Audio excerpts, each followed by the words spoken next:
Hello વિદ્યાર્થી મિત્રો, આપ સૌનું આપણી આ યુટ્યુબ ચેનલ પર હાર્દિક સ્વાગત છે। આજે હું લઈને આવી છું ધોરણ 10 વિષય વિજ્ઞાન પેપર સોલ્યુશન ગુજરાત માધ્યમિક અને ઉચ્ચતર માધ્યમિક શિક્ષણ બોર્ડ ગાંધીનગર। તો ચાલો આપણે આગળ વધીએ, પરંતુ તે પહેલાં જો તમે આપણી આ યુટ્યુબ ચેનલને લાઇક, શેર અને સબસ્ક્રાઇબ ન કરી હોય તો જરૂરથી કરજો। વિભાગ એ, નીચે આપેલા પ્રશ્નોના માંગ્યા મુજબ જવાબ લખો। પહેલું છે, નીચે આપેલા વિકલ્પમાંથી સાચો વિકલ્પ પસંદ કરીને જવાબ લખો। પહેલું, અપચાના ઉપચાર માટે નીચેના પૈકી કયા પ્રકારની દવાઓનો ઉપયોગ થાય છે? તો જવાબ છે એન્ટાસિડ એટલે કે પ્રતિ એસિડ। ત્યારબાદ બીજું, સમતલ અરીસાની સામે વસ્તુને 40 સેન્ટીમીટર અંતરે મૂકતા વસ્તુ અને પ્રતિબિંબ વચ્ચેનું અંતર ખાલી જગ્યા સેન્ટીમીટર થાય છે। તો જવાબ છે 80 સેન્ટીમીટર। ત્યારબાદ ત્રીજું, મેઘધનુષ્ય રચવા પાછળ નીચે પૈકી કઈ પ્રકાશિત ઘટનાઓ જવાબદાર છે? તો જવાબ છે વક્રીભવન, વિભાજન અને આંતરિક પરાવર્તન। ચોથું, એક જ દ્રવ્યમાંથી બનેલા બે વાહક તારની લંબાઈ અને વ્યાસ સમાન છે। સમાન વિદ્યુત સ્થિતિમાનના તફાવત હેઠળ તેમને સૌપ્રથમ શ્રેણીમાં અને ત્યારબાદ સમાંતરમાં જોડવામાં આવે છે।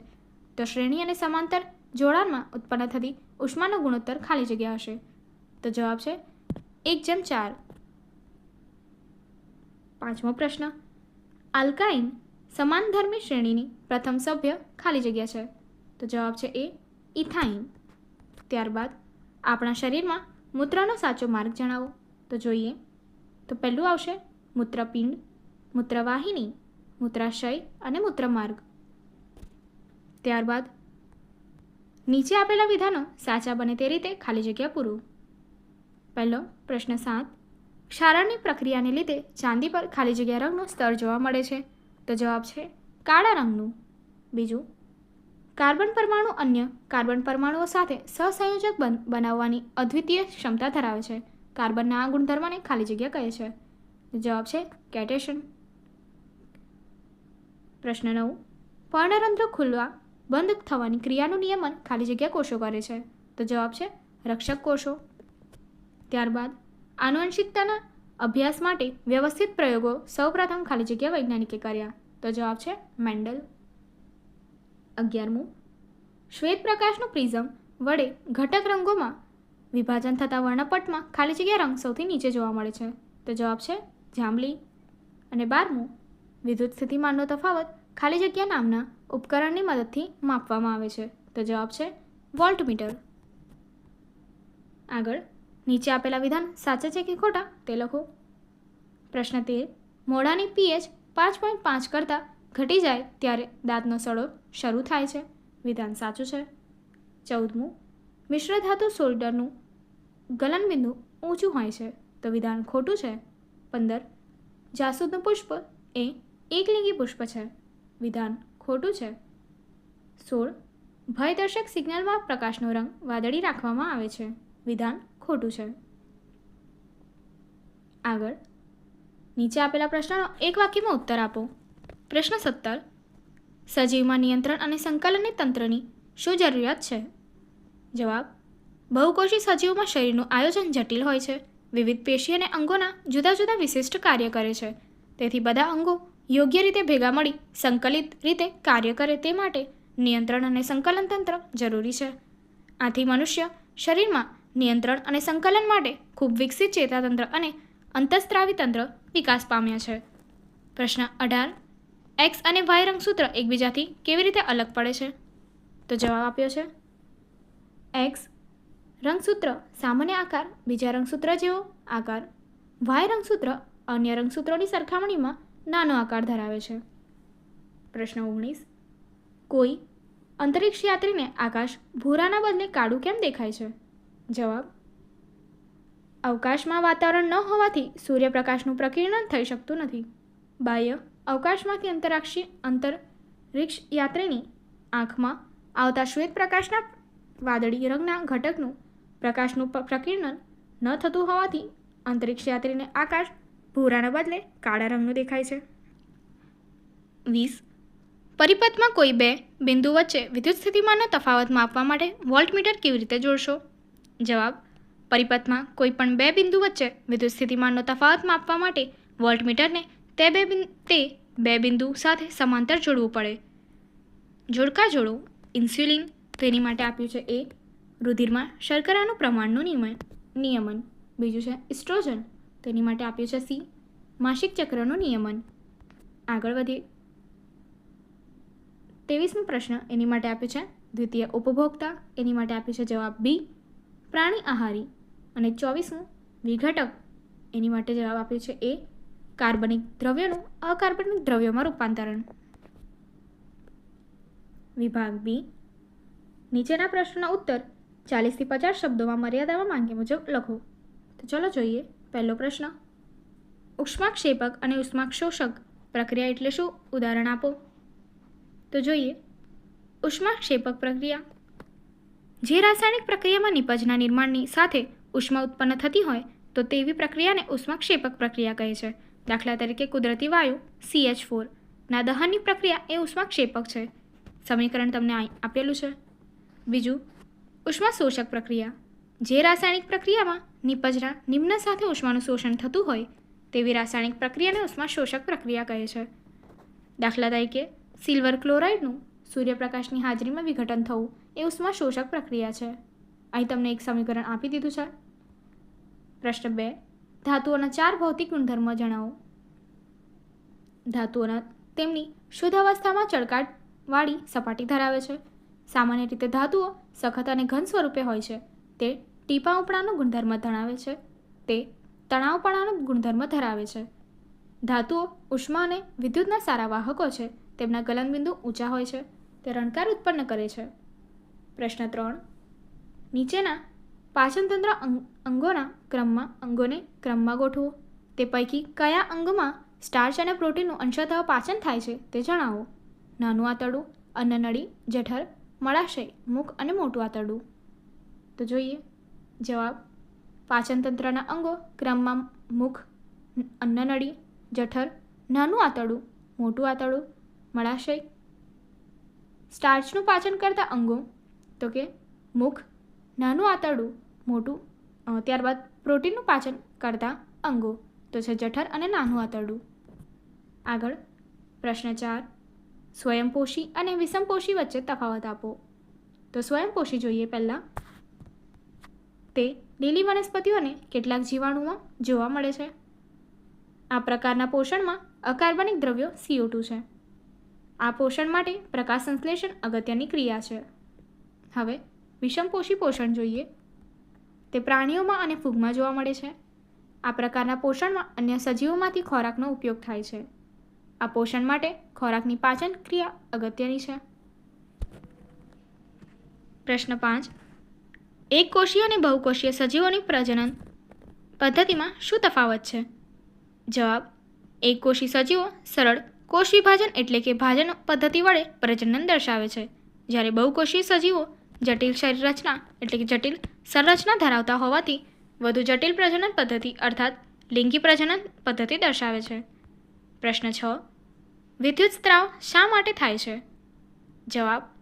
જ્યારે અંડકોષનું ફલન ન થાય ત્યારે ગર્ભાશયની અંદરની જાડી છિદ્રિષ્ટ અને પુષ્કળ રુધિર પુરવઠાસભર દિવાલ તૂટવા લાગે છે. તેના કારણે સ્ત્રીમાં ઋતુસ્ત્રાવ થાય છે. પ્રશ્ન 7, આંખની સમાવેશ ક્ષમતા એટલે શું? જવાબ. જુદા જુદા વસ્તુ અંતરને અનુરૂપ વસ્તુનું તીક્ષ્ણ પ્રતિબિંબ નેત્રપટલ પર રચાય છે.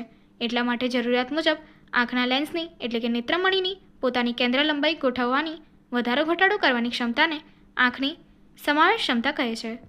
અથવા નજીકની તેમજ દૂરની વસ્તુની તીક્ષ્ણ પ્રતિબિંબ એ નેત્રપટલ પર રચાય છે અને તે સ્વસ્થતાપૂર્વક સુસ્પષ્ટ જોઈ શકાય એટલા માટે જરૂરિયાત મુજબ આંખના લેન્સની નેત્રમણીની પોતાની કેન્દ્ર લંબાઈમાં ફેરફાર કરવાની ક્ષમતાને આંખની સમાવેશ ક્ષમતા કહે છે. પ્રશ્ન 8, 9 વોલ્ટની બેટરીને અવરોધો 0.2 ઓમેગા, 0.3 ઓમેગા, 0.4 ઓમ, 5 અને 0.5 અને 12 સાથે શ્રેણીમાં જોડવામાં આવે છે. તો 12 ઓમ માટે વિદ્યુત પ્રવાહ કેટલો હશે? તો જવાબ અહીં આપ્યો છે. અહીં બધા અવરોધો શ્રેણીમાં જોડાયેલા હોવાથી સમતુલ્ય અવરોધ તમને અહીંયા ગણતરી કરીને આપેલું છે કે જવાબ 13.4 મળે છે. હવે સૂત્ર મુજબ લખતા તેનો જવાબ 0.67 એમીટર મળશે. શ્રેણી જોડાણમાં દરેક અવરોધમાંથી સમાન વિદ્યુત પ્રવાહ વહે છે. તેથી 12 ઓહ્મ અવરોધમાંથી વહેતો વિદ્યુત પ્રવાહ 0.67 એમીટર છે. પ્રશ્ન 9. 8 ઓહ્મ અવરોધ ધરાવતું વિદ્યુત હીટર મેઇન્સમાંથી 2 કલાક સુધી 15 એમીટર વિદ્યુત પ્રવાહ ખેંચે છે, તો હીટરમાંથી ઉત્પન્ન થતી ઉષ્માનો દર શોધો. તો અહીં તમને ગણતરી કરીને દર્શાવી દીધું છે. પ્રશ્ન 10. જ્યારે અજ્ઞાત અવરોધ 2 છેડા વચ્ચે 12 વોલ્ટની બેટરી જોડવામાં આવે છે ત્યારે પરિપથમાં 2.5 નો પ્રવાહ વહે છે, તો અવરોધકનો અવરોધ શોધો. તો અહીં તમને ગણતરી કરીને આપી દીધું છે. આગળનો પ્રશ્ન જોઈએ. પ્રશ્ન 11. ઘરેલું વિદ્યુત પરિપથમાં ઓવરલોડિંગને નિવારવા માટે કઈ સાવધાની રાખવી જોઈએ? જવાબ: વિદ્યુત પ્રવાહનું વહન કરતા વાયર યોગ્ય પ્રવાહ રેટિંગવાળા વાપરવા જોઈએ. ઘરમાં 2 અલગ પરિપથ હોવા જોઈએ. એક 5 એમીટરનું વિદ્યુત પ્રવાહ રેટિંગ ધરાવતો વિદ્યુત પરિપથ જે બલ્બ, ટ્યુબલાઇટ, ટીવી, પંખા વગેરે સાધનોમાં માટે, અને બીજું છે 15 વિદ્યુત પ્રવાહ રેટિંગ ધરાવતો પરિપથ જે તાપન સાધનો જેવા કે ગીઝર, એસી વગેરે માટે વપરાતો હોય. ત્રીજું, સમાંતર પરિપથનો ઉપયોગ કરવો જોઈએ અને દરેક 3 પરિપથમાં યોગ્ય પ્રવાહ રેટિંગવાળો ક્યુઝ વાપરવો જોઈએ. ચોથું, ઊંચો પાવર રેટિંગ ધરાવતા વિદ્યુત સાધનો જેવા કે વિદ્યુત ઇસ્ત્રી, ગીઝર, વાતન કુલર એટલે કે એસી વગેરેને સમયે ચાલુ ન કરવા જોઈએ, એક જ સમયે ચાલુ ન કરવા જોઈએ. ત્યારબાદ ઘણા બધા વિદ્યુત સાધનોને એક જ સર્કિટમાં એકસાથે વાપરવા ન જોઈએ. ત્યારબાદ દર 5 થી 6 વર્ષ પછી જૂના તારની જગ્યાએ ચોક્કસ પ્રવાહ રેટિંગવાળા અને સારું અવાહક આવરણ ધરાવતા નવા તાર વાપરવા જોઈએ. હવે પ્રશ્ન 12. તફાવત આપો. જૈવિક વિઘટનીય કચરો અને જૈવિક અવિઘટનીય કચરો. તો જોઈએ. જૈવ વિઘટનીય કચરો: જે કચરો જૈવિક પ્રક્રિયા એટલે કે જીવાણુ કે મૃતોપજીવીઓ દ્વારા વિઘટન કરી શકાય તેને જૈવ વિઘટનીય કચરો કહે છે. દાખલા તરીકે શાકભાજી, ફળ અને કાગળ. હવે જૈવ અવિઘટનીય કચરો કે જે કચરાનું જૈવિક પ્રક્રિયા એટલે કે જીવાણુ કે મૃતોપજીવી દ્વારા વિઘટન ન કરી શકાય તેને જૈવ અવિઘટનીય કચરો કહે છે. આ પદાર્થો પર તાપમાન અને દબાણની અસર થાય છે, પરંતુ તે લાંબો સમય પર્યાવરણમાં મૂળ સ્વરૂપમાં જ રહે છે. દાખલા તરીકે કાચ, પ્લાસ્ટિક, પોલિથીન, ધાતુ વગેરે. પ્રશ્ન 13. સ્વચ્છ ભારત અભિયાન અંતર્ગત કચરાના નિકાલની સમસ્યાને ઓછી કરવા તમે શું યોગદાન આપી શકો? તો જવાબ તમારે સ્વપ્રયત્ન કરવાનો છે. વિભાગ સી. પ્રશ્નોના 60 થી 80 શબ્દોમાં મર્યાદા માંગ્યા મુજબ જવાબ આપો. તો જોઈએ. પહેલો પ્રશ્ન. સંયુગીકરણ પ્રક્રિયા ઉદાહરણ આપી સમજાવો. સંયુગીકરણ પ્રક્રિયા: જે રાસાયણિક પ્રક્રિયામાં 2 કે તેથી વધુ પ્રક્રિયકો વચ્ચે પ્રક્રિયા થઈ એક જ નિપજનું નિર્માણ થતું હોય તો તેવી રાસાયણિક પ્રક્રિયાને સંયુગીકરણ પ્રક્રિયા કહે છે. તેની માટેના ઉદાહરણો તમને અહીં આપી દીધા છે. પ્રશ્ન 2. એક ઝવેરી 22 કેરેટ સોનાના દાગીના બનાવે છે અને તેના ગ્રાહકો પાસેથી 22 કેરેટ સોનાનો ભાવ વસૂલે છે. તેનો વ્યવસાય આ વ્યવહારને લીધે વધે છે. પહેલું, આપણે શા માટે 24 કેરેટ સોનાના દાગીના બનાવી શકતા નથી? બીજું, સોનાના દાગીનાની બનાવટમાં ઉમેરી શકાય તેવી 2 ધાતુનું નામ જણાવો. ત્રીજું, ઝવેરીની આ વર્ણતુકમાં તેનો કયો ગુણ જોવા મળે છે? તો જોઈએ. 24 કેરેટ સોનું ખૂબ જ નરમ હોય છે. તેમાંથી બનાવેલા દાગીના પર થોડુંક દબાણ આવે તો પણ તેનો આકાર બદલાઈ જાય છે. આથી 24 કેરેટ સોનાના દાગીના પણ બનાવી શકાતા નથી. બીજું, સોનાના દાગીનાની બનાવટમાં ઉમેરી શકાય તેવી 2 ધાતુઓના નામ આપો. સોનાના દાગીના બનાવટમાં ચાંદી અને કોપર ઉમેરી શકાય છે. ત્રીજું, ઝવેરીની આ વર્ણતુકમાં તેનો કયો દુર્ગુણ જોવા મળે છે? જવાબ. ઝવેરીની આ વર્ણતુકમાં તેની ગ્રાહકોને છેતરવાની, વધુ ધન કમાઈ લેવાની લાલચ જોવા મળે છે. પ્રશ્ન 3. નીચે દર્શાવેલ સંયોજનોના બંધારણ દોરો. પહેલું છે ઇથેનોઇક એસિડ, બીજું છે બ્રોમોપેન્ટેન, ત્રીજું છે બ્યુટેનોન અને ચોથું છે હેક્ઝેનોલ. શું બ્રોમોપેન્ટેનના બંધારણીય સમઘટક શક્ય છે? તો તમને અહીંયા જે નામ આપેલા હતા એના બંધારણ આપી દેવામાં આવ્યા છે અને આગળનો પ્રશ્નનો ઉત્તર આપ્યો છે. બ્રોમોપેન્ટેનના શક્ય બંધારણ સમઘટકો નીચે મુજબ છે. તો પહેલું છે 1 બ્રોમોપેન્ટેન, બીજું છે 2 બ્રોમોપેન્ટેન અને ત્રીજું છે 3 બ્રોમોપેન્ટેન. પ્રશ્ન 4. નીચે આપેલ ક્રિયાઓને તેના નિયંત્રણ કેન્દ્રો મુજબ અગ્રમગજ અને પશ્વ મગજમાં વર્ગીકૃત કરો. તો પહેલું આપ્યું છે શ્રવણ, બીજું છે લાળ રસનું ઝરવું, ત્રીજું રુધિરનું દબાણ, ચોથું દ્રષ્ટિ, પાંચમું ઘાન અને છઠ્ઠું ઉલટી થવી. તો અગ્રમગજમાં શું આવશે? શ્રવણ, દ્રષ્ટિ અને ધાન. ત્યારબાદ પશ્વ મગજ માટે લાળ રસનું ઝરવું, રુધિરનું દબાણ, ઉલટી થવી. પ્રશ્ન 5.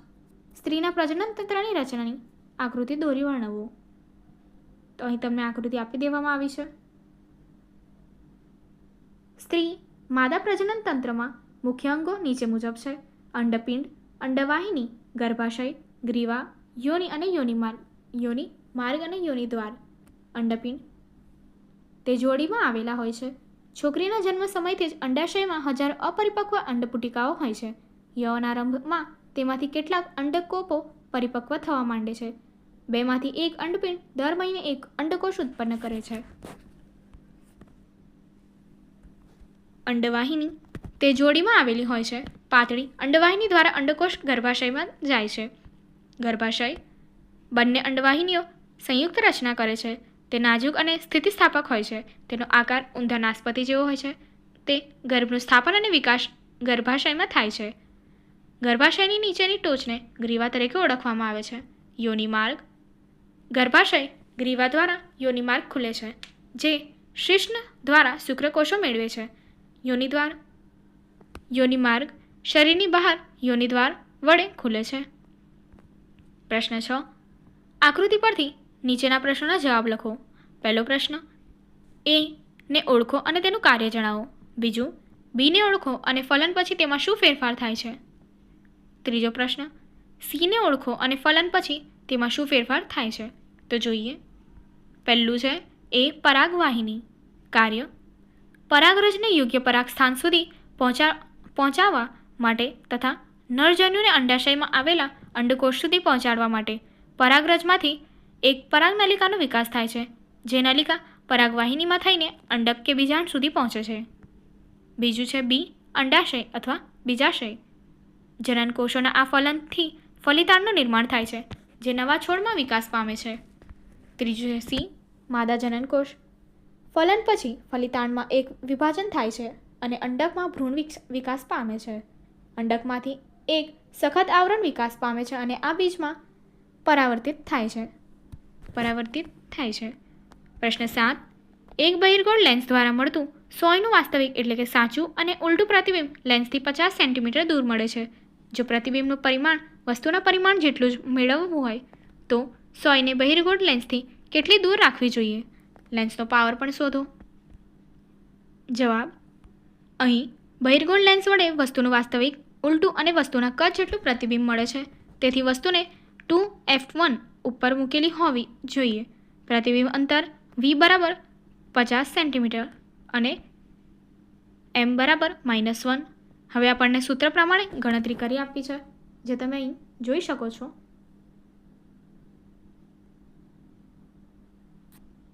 પાવરનું સૂત્ર મૂકીને તેને +4 ડાયોપ્ટર જવાબ મળે છે. સોયને બહિર્ગોળ લેન્સથી 50 સેન્ટીમીટર દૂર રાખવી જોઈએ.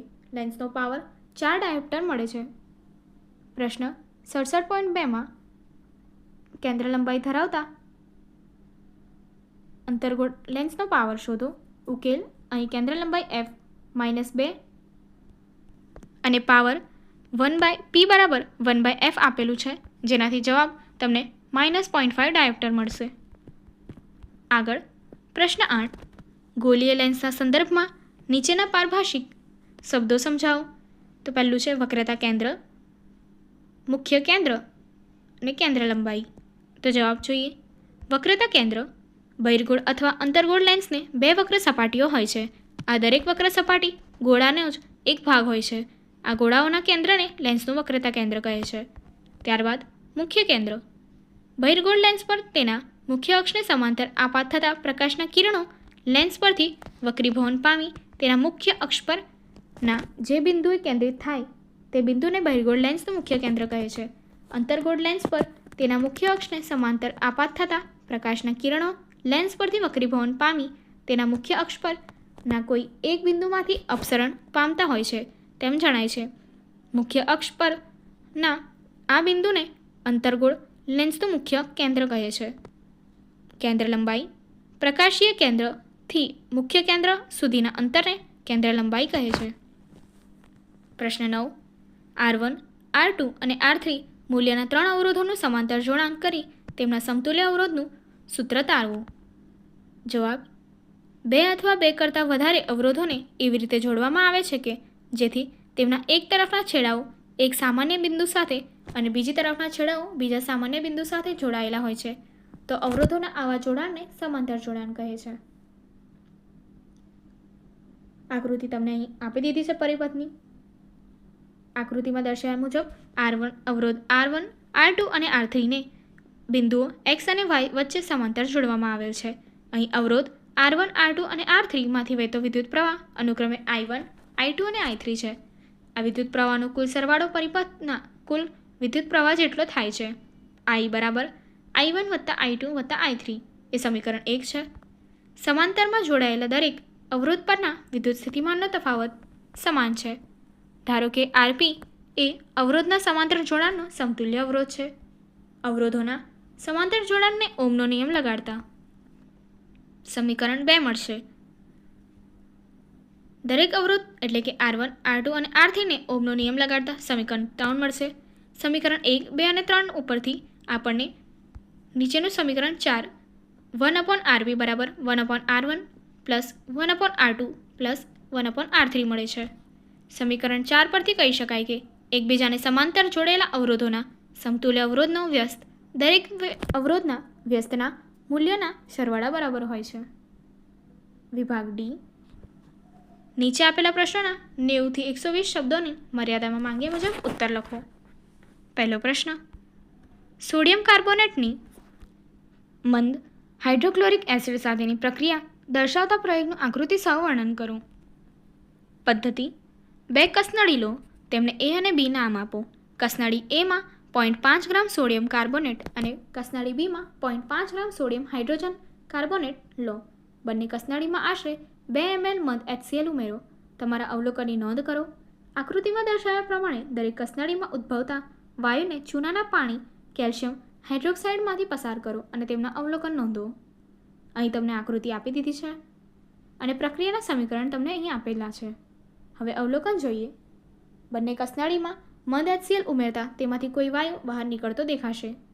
આ વાયુને ચૂનાના પાણી કેલ્શિયમ હાઇડ્રોક્સાઇડમાંથી પસાર કરતા કેલ્શિયમ કાર્બોનેટ બનવાને કારણે દ્રાવણ દૂધિયા રંગનું બને છે, જે દર્શાવે છે કે ઉત્પન્ન થતો વાયુ કાર્બન ડાયોક્સાઇડ છે. સમીકરણ તમને અહીં આપી દેવામાં આવ્યું છે. નિર્ણય.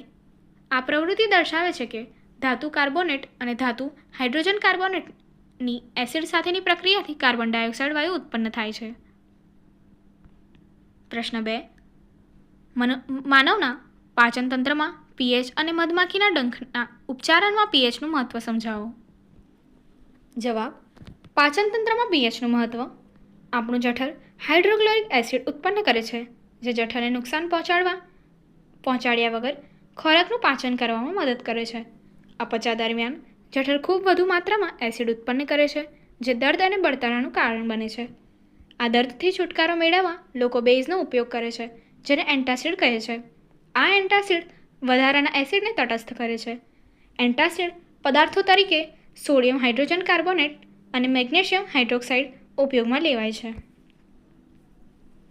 મધમાખીના ડંખની અસરના ઉપચારણમાં pHનું મહત્વ.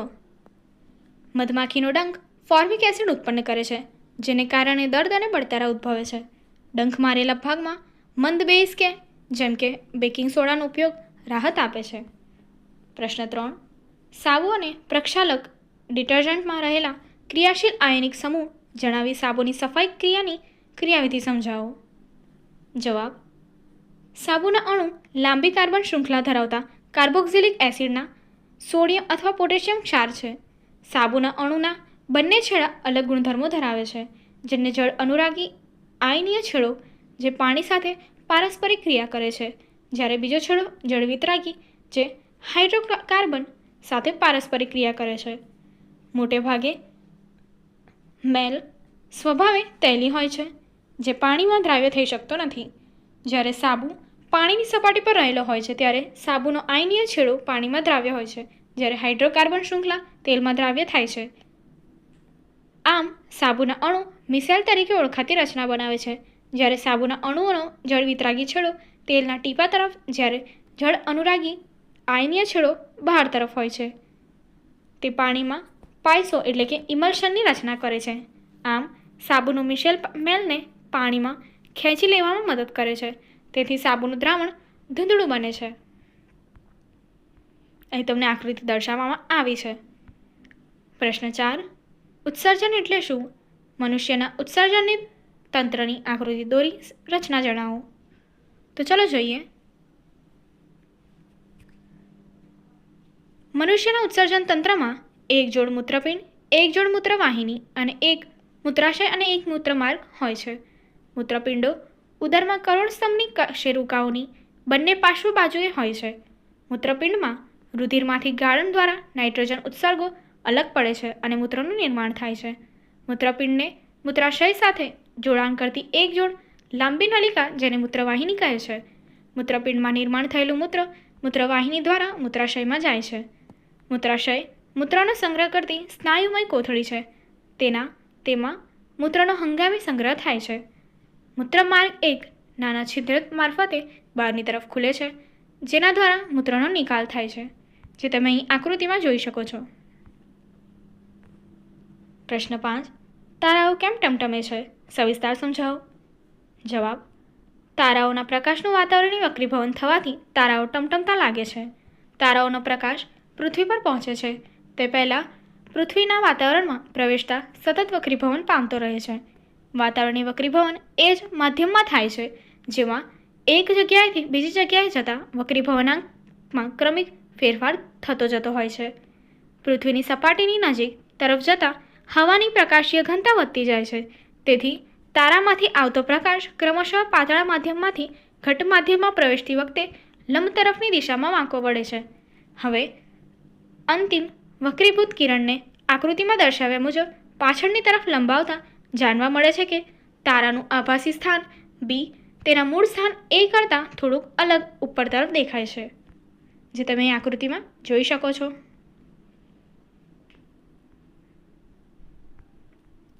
ક્ષિતિજ પાસે જ્યારે જોવામાં આવે છે ત્યારે કોઈ તારો તેના વાસ્તવિક સ્થાનથી થોડોક ઉપર દેખાય છે. વળી પૃથ્વીના વાતાવરણની ભૌતિક પરિસ્થિતિ સ્થાયી હોતી નથી, આથી તારાનું દેખીતું સ્થાન બી પણ સ્થિર હોતું નથી, પરંતુ થોડુંક બદલાયા કરે છે. તારાઓ પૃથ્વીથી ઘણા દૂર રહેલા હોવાથી તેમને પ્રકાશના બિંદુ ઉદ્ગમો ગણી શકાય છે.